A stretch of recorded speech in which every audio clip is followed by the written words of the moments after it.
This is Ellis Island, where millions of immigrants came to become Americans, many of them changing their names, all of them changing their lives, and this country by coming here.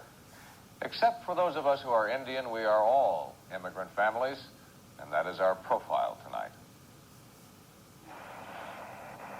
This is the Thompson family, going on 4 generations of tending a small herd of cattle and working 800 acres of rich earth in western Minnesota. These are direct descendants of people who settled the West. 3 generations live here now. There is Winfred Thompson, 78 years old, the grandfather, the survivor of 61 years of hard work on the farm. Velva Thompson, who's 71, the grandmother, arbiter of the family's morals.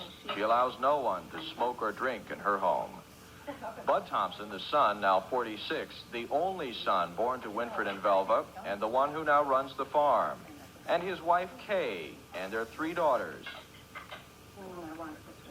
And 1 son, David, now 8 years old, the most likely inheritor of the family farm, the 4th generation. The farm was homesteaded in 1871 when Torkel Torkelson left Norway and came to western Minnesota, changed his name to Thompson, which sounded more American, and went to work carving out a future from the land. Everything he did the hard way, with horses and steam threshers. But he finished the job and had a family, and in the traditional way handed down his farm and his livelihood to his son. Well, I've always lived on the farm, and my dad farmed, so we're working here all the time. And work he does, even today, 78 years old and still driving a tractor, planting a new crop, and in the fall, harvesting it. The burden of making the farm profitable has fallen on Bud. He decides what to plant and when. That's what his father did once, and grandfather. It is a way of life he inherited, and it's very much what he likes.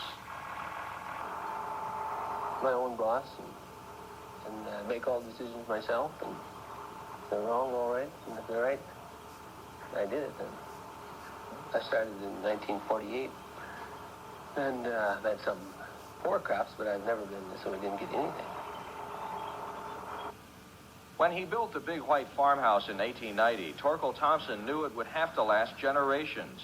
And he knew those generations would need faith as well as muscle to endure the hardships of farming. So he gave up part of his farm to make room for a Lutheran church.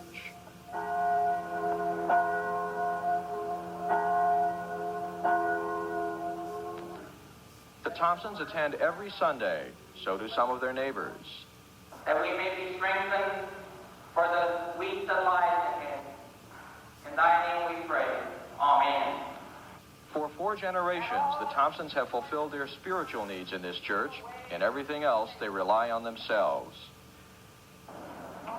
Velva Thompson manages the house, and she does it so well that one winter, with all the food she had canned and frozen, she had to go to the store only once.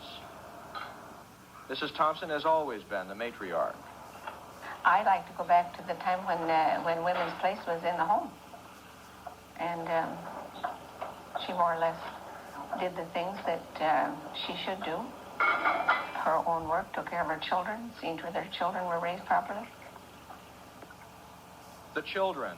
For the Thompsons, the children have always been the future. And in this generation, it is David who seems special, for he is the one who is being brought up to run the farm. He's being taught to love the soil and to love the country. There's a lot of love for the country here among the Thompsons who've done so well in this land. Norway was the homeland of the original family, but none of the Thompsons born here has ever been there. The United States is their home. The Thompsons and their neighbors aren't ashamed to wave the flag, to reflect on the good that living in this country brought their ancestors and has brought them. Happy birthday, dear David. One proof of that good, this day, David's 8th birthday. Another year closer to the time when he will take over the farm. Everyone agrees he'll run it someday, like his dad did, and his granddad, and his great-granddad. 4 generations in the same place, the old handing down to the young. Mike Jackson, NBC News.